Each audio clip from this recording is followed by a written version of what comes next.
కొడాలి కృష్ణమురళి తీవ్ర అస్వస్థతకు గురయ్యారు. ఈరోజు ఆయనకి హార్ట్ స్ట్రోక్ రావడం జరిగింది. నిన్న ఆయనకి కోర్టులో 14 రోజుల రిమాండ్ విధించారు. అంటే మార్చి 12 వరకు ఆయన రిమాండ్ లో ఉండనున్నారు. మనం ఆల్రెడీ ఆయన బూతులు మాట్లాడడం వల్ల అండ్ పవన్ కళ్యాణ్, చంద్రబాబు నాయుడు వీళ్ళ మీద అనుచిత వ్యాఖ్యలు చేయడం వల్ల ఆయన్ని అరెస్ట్ చేశారనే విషయం అయితే అందరికీ తెలుసు. అయితే ఈ రిమాండ్ లో ఆయన అన్నమయ్య జిల్లా రాజంపేట జైల్లో ఉండడం అయితే జరిగింది. ఈ టైంలో ఆయనకి హార్ట్ స్ట్రోక్ రావడంతో ఆయన్ని అక్కడ అధికారులు రాజంపేట ప్రభుత్వ ఆసుపత్రికి అయితే తీసుకెళ్లారు. అయితే ఇదంతా జరిగింది. దీని మీద వైసీపీ శ్రేణులు ఏమంటున్నాయంటే ఆయన మీద పోలీసులు 3rd డిగ్రీ ఉపయోగించడం వల్లనే ఆయనకి హార్ట్ స్ట్రోక్ వచ్చింది అంటున్నారు.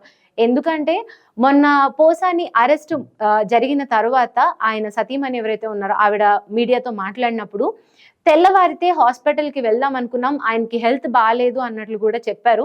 కాకపోతే ఈ లోపే వచ్చి పోలీసులు అరెస్ట్ చేసి తీసుకెళ్లారు అన్నది కూడా ఆవిడ మీడియా ముఖంగా చెప్పడం అయితే జరిగింది.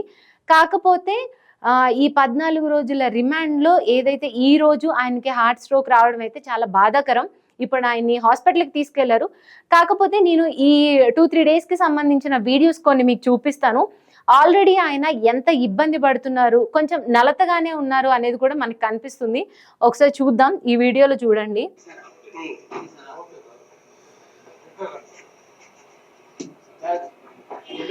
ఇది పోలీసులు ఆయన్ని కోర్టుకు తీసుకొస్తున్నప్పుడు విజువల్స్ అన్నమాట. అక్కడ చూస్తే కూడా ఆయన కొంచెం నలతగానే ఉన్నారు.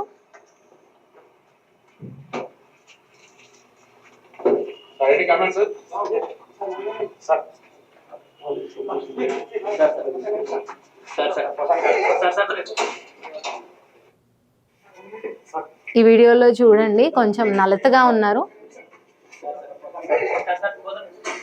ఏదో మాట్లాడమని మీడియా అడిగినా కూడా పోలీసులు ఉన్నారు, వద్దు అనుకుంటూ వెళ్ళిపోయారు ఆయనకి ఈరోజు హార్ట్ స్ట్రోక్ రావడం దానికి కారణం పోలీసులు 3rd డిగ్రీ ఉపయోగించడమే అని వైసీపీ శ్రేణులు అయితే అంటున్నాయి.